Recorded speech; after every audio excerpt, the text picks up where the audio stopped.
anak-anak lagi libur, Mhm. ya, sehingga untuk khusus anak-anak ini fleksibel saja Oke, juga sekolahnya. oke, Kalau mau ya silahkan diambil, kalau enggak juga tidak oke. apa-apa. Yang sangat signifikan dalam tata kelola MBG ini ya pada saat libur. Karena kebijakan itu kan harus ada 3 hal. Siapa sasaran, bagaimana mekanismenya, dan apa yang terjadi ketika konteksnya berubah.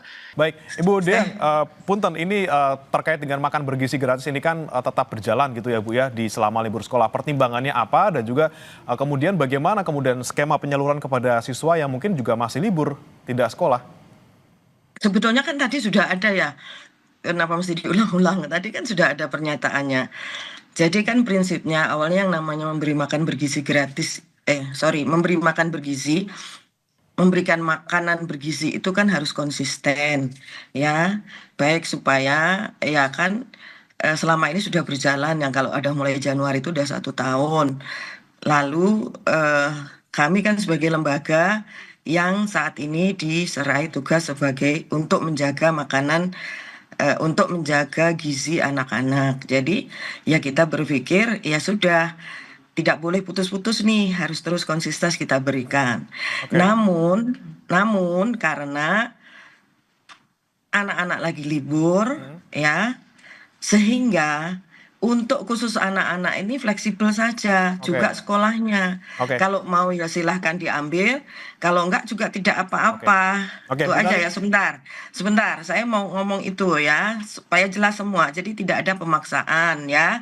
Tidak ada pemaksaan bahwa dan juga tidak ada kewajiban untuk anak-anak pergi ke sekolah. Mhm. Yang kedua, yang diberikan terus adalah untuk B3, busui, bumil, dan juga ibu untuk anak-anak balita. Itu yang dilakukan oleh kader-kader memang yang selama ini sudah berjalan. Itu aja Mas Baik, ya. baik, Bu Nani. Rasanya sudah jelas di situ Ya, ya. tapi Bu Nani ada yang bisa ingin kami konfirmasi juga Bu Nani. Ini kan tidak wajib, tapi kan tetap ada sekolah yang kemudian menyalurkan. Ada juga kemudian yang mungkin tidak bisa tersalurkan karena anaknya tidak ada di tempat.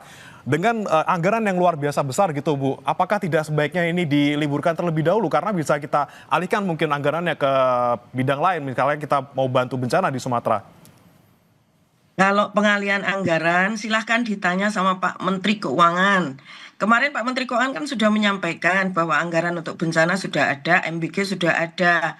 Nah, kalau pengalian kan bukan haknya BGN. Jadi satu hal lagi saya mau luruskan juga supaya pertanyaannya supaya Mas juga memahami. Uang untuk yang 15.000 itu tidak pernah ada di BGN. Adanya di Departemen Keuangan. Tinggal Departemen Keuangan kalau memang dialihkan untuk bencana di stop.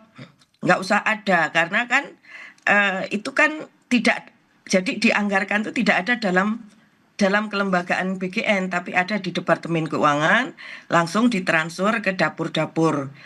Jadi kalau mau dialihkan monggo nggak apa-apa, nggak masalah. Jadi kita juga tidak memaksa misalnya meminta departemen langsung tidak. Kalau misalnya departemen menyampaikan kami stop dulu untuk kami alihkan ke sana ya tidak apa-apa. Karena kan tidak ada di kami anggarannya. Anggarannya ada di Departemen Keuangan. Duitnya tidak pernah ada di BGN. Hmm. Demikian dari saya. Terima kasih. Selamat pagi. Sampai bertemu ya lain waktu. Oke, baik, terima kasih Bu Nani sudah menyempatkan waktunya untuk di Sapa Indonesia Pagi. Kemudian saya akan ke Mas Media dengan melihat mungkin tanggapan dari BGN gitu ya dengan tetap berjalannya makan bergizi gratis di tengah liburan seperti ini dan memang kalau tadi kata Bu Nani tidak ada soal anggaran tuh kalau di BGN, semuanya di Kementerian Keuangan. Seperti apa Anda melihatnya terkait dengan penyaluran BGN, penyaluran MBG di tengah liburan seperti ini, Mas?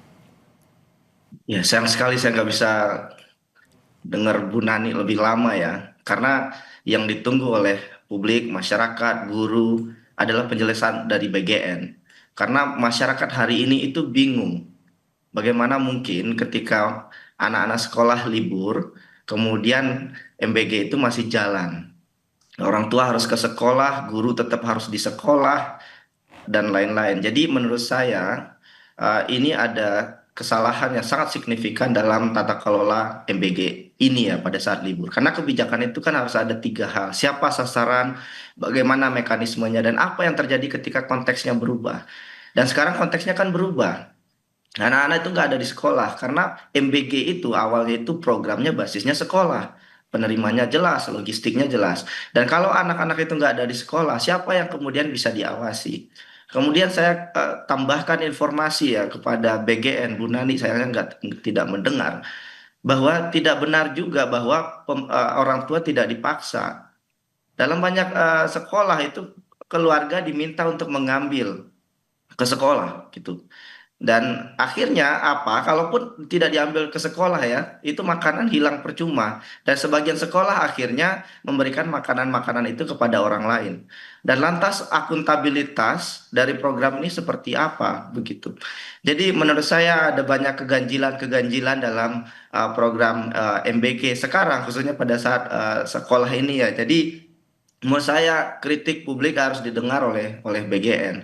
Karena sekarang kalau kita bicara soal siapa yang mengkritik, ini yang mengkritik hampir tadi juga sudah disampaikan ya, ada banyak masyarakat yang mengkritik hampir di semua daerah gitu. Artinya ada persoalan dalam tata kelola kebijakan ini, Mas. Jadi saya kira saatnya BGN mendengarlah begitu, Mas.